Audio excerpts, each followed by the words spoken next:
Well, welcome back to Mondello for undoubtedly one of the highlights of the Leinster weekend, and that is the Ford of Ireland Formula Ford 1600 race over 15 laps of this torturous Mondello circuit.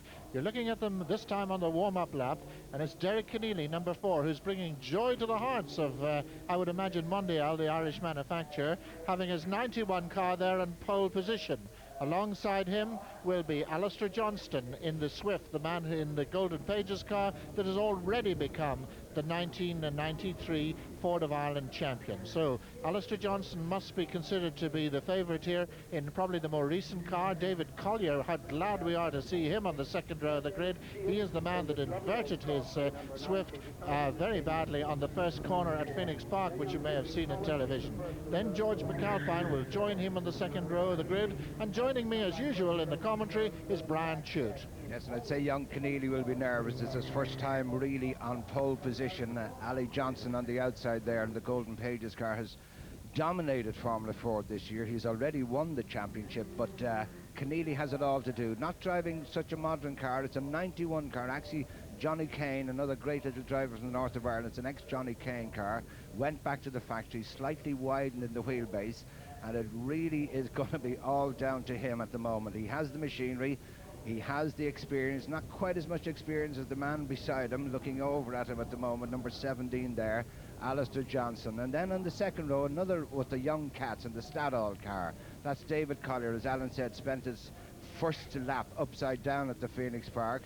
And then on the outside of that row, we have another season campaigner on his third Formula Ford, would you believe? I don't mean he's crashed them, means he's uprated them each time. George McAlpine, the restaurateur from Portrush. And then the star of last year, Mark O'Connor, in the Marked Models ACEC car. He won the Golden Pages thing last year, and beside him, young Peter Duke. And then on down that grid, and it's a full grid, and they're revving the engines.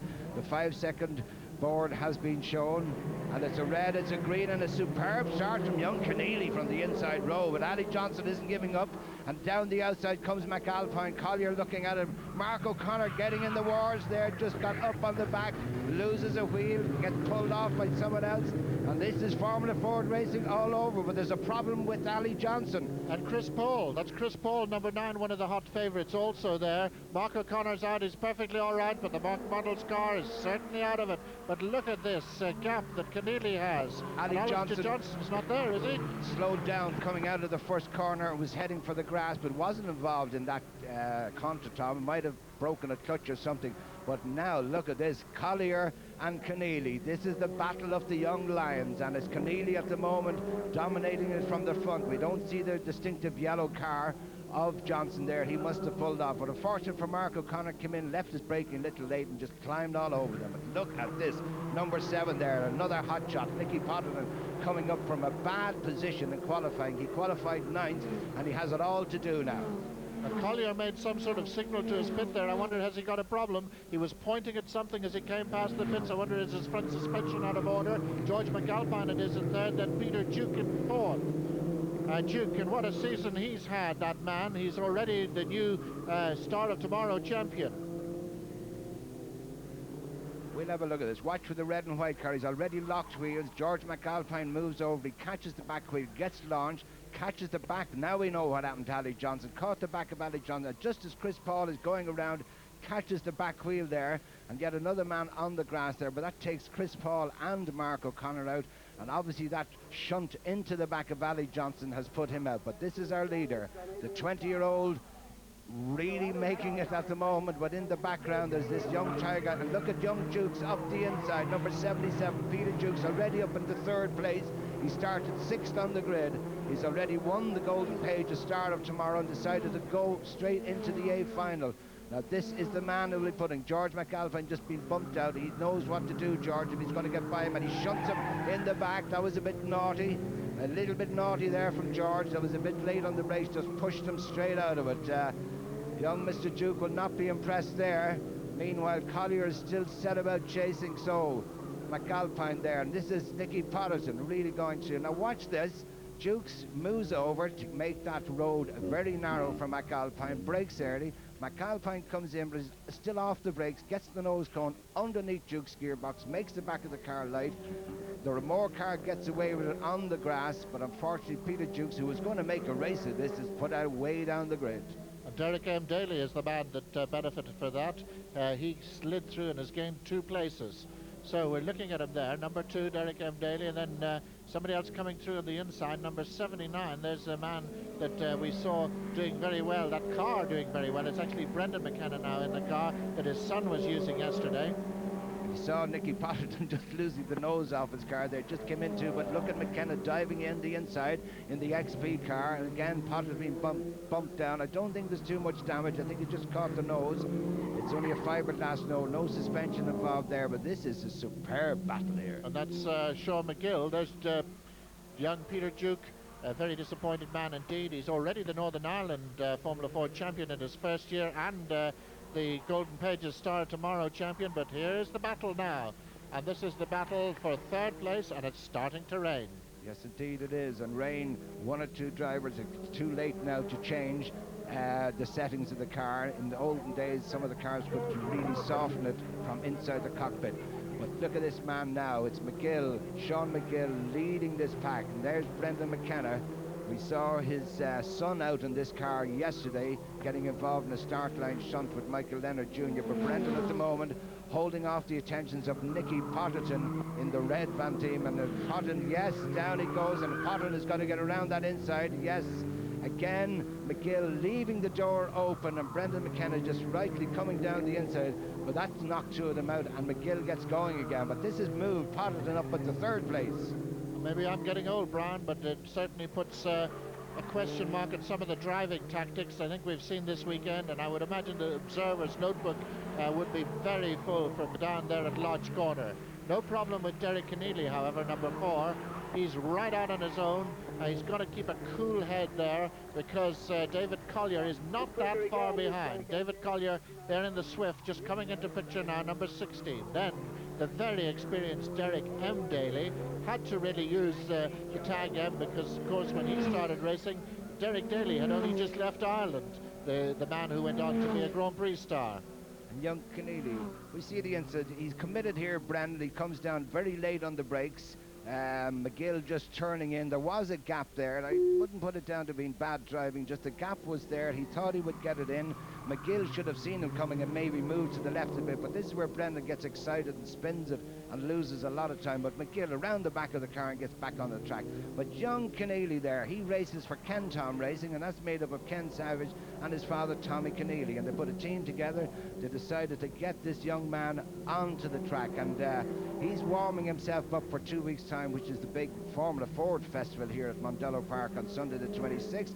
And if you want to see it in the flesh, you come down here to Mondello Park, because there are 4 heats, 4 quarterfinals, 2 semi-finals, and a final of this sort of nonsense. Well, we won't call it nonsense, it's racing, but they do get a little excited. And as Alan was saying, some of the standard of driving, maybe that's a little hard. It's just we're out there, we've got the television cameras here, and everybody's getting excited. But when you see a gap, you've got to go for it. This is the difference between the Sennas and the Zanardis of this world. Senna gets through the gap and Zanardi falls off. And there we see Derek Cunneely, and as Brian was mentioning, Ayrton Senna there. Of course, he was a winner of a previous Leinster Trophy here on this circuit. So a lot of the stars have been here over the years, and when we will be watching the Formula Opals later in the afternoon, we will be looking at a trophy being run for that a lot of Grand Prix stars have got their name on. Meanwhile, back to Formula Ford 1600, and it's Derek Cunneely. And let me remind you again, this is a Mondial built in Ireland, and up against all the latest technology, like the Swift behind it of Collier, the Reynard behind that again of Derek M. Daly, who's looking around a little bit, looks a little bit upset there at something, and then behind him again, Nicky Potterton. I do believe Collier is beginning to close in, but he'll be giving his pit signals, telling what the gap is.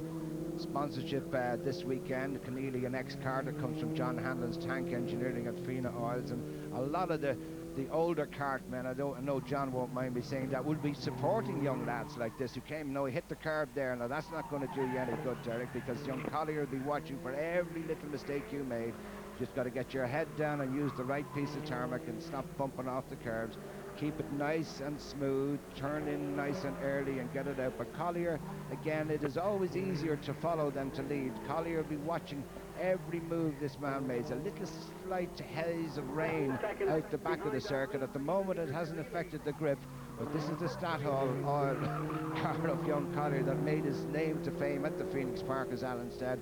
Upside down in the first corner, but there's no doubt of what he's at the moment. He has his eyes firmly set on Cunneely's first place. About half distance now, and just to remind you what Formula Ford is all about, it really started back in the 60s. It's been the most popular formula in the world. They're basically Ford 1600 engines, the same as used to be in the old Cortinas. They have introduced the Zeta engine into Formula Ford in England this year, but we've remained with the 1600, and here's a nice little battle. Now, number 71 there, that's Donald Griffin on the inside, and there's the man that won yesterday, Faulkner.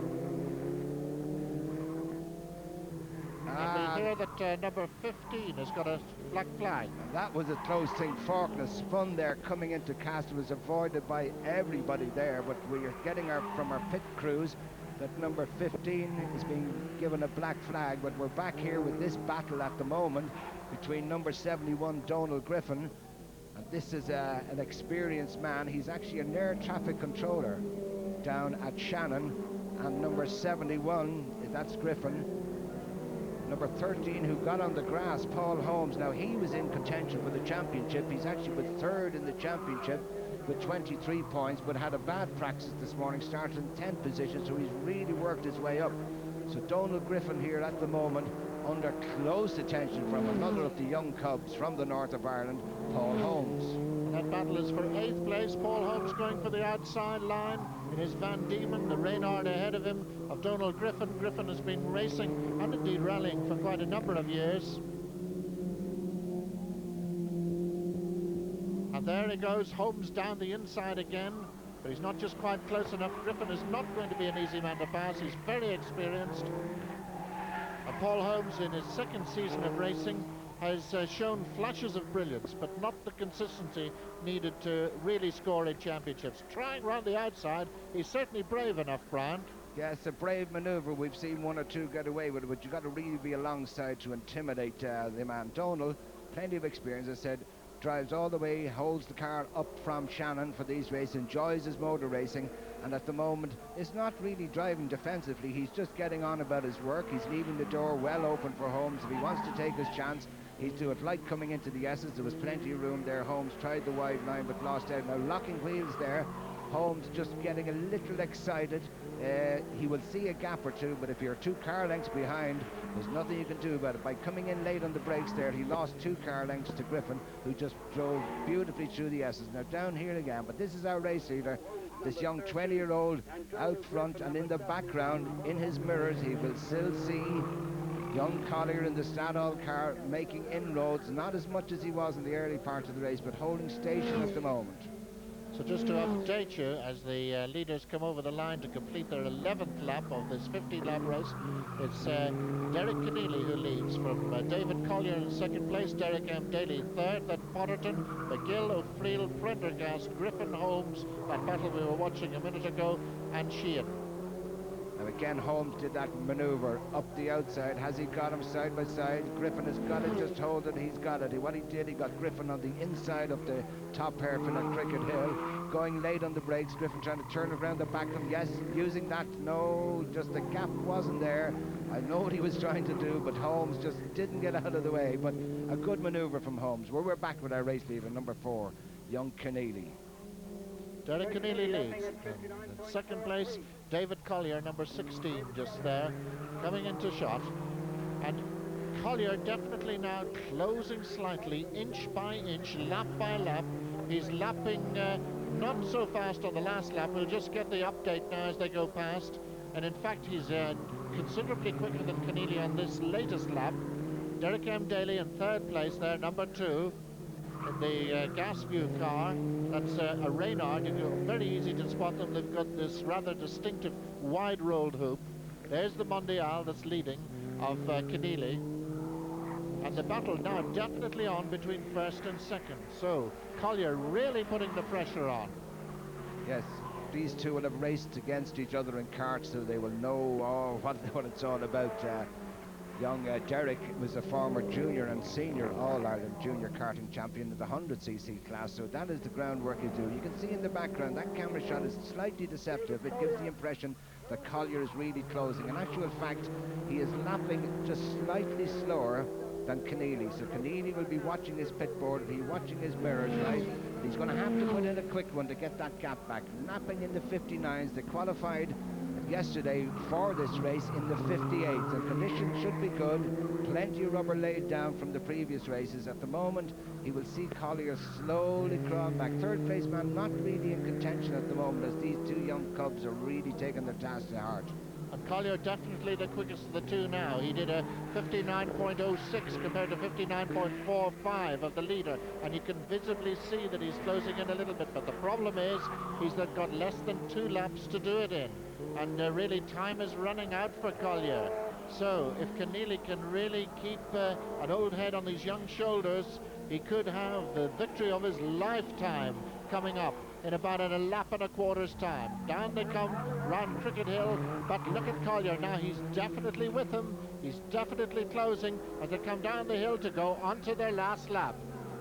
Last lap indeed it is, and Collier has it all to do and has everything to drive for a win here at the Leinster Trophy meeting on live television in the last lap. But again, Cunneely will be getting tutored well from his dad, Tommy, no mean pilot in his day, and Ken Savage, the engineer in the car as well, who helped him through the karting days.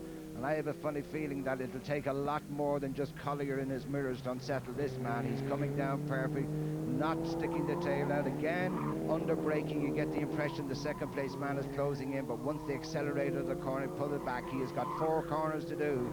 And as we see, as he turns in nice and late to the S's, pulls that car length back, Collier thinking he's catching on his gearbox through the quickest part of the S's, up the hill, every confidence to use the outside line, the quick one. And Collier at this stage, unless something happens to the car, I think can do nothing about it, although he's closed under braking again. And down he comes, he's taking the checkered flag, and superb win, he controlled it beautifully. Second place for David Collier, and what good news that is after his misfortune in Phoenix Park. Third is Derek M. Daly, and fourth is Nicky Potterton, incidentally in the car sponsored by RPM Motorsport. And the legend of that tells us that on RTE, RPM is moving to a Friday night spot when it gets into the October schedules. So there's the race winner. That's Derek Cunneely, number 4, from pole position to the checkered flag, never headed. The perfect Formula Ford race for the Ford of Ireland Championship round there. And a really, really happy occasion from the man who lives just down the road in Selbridge.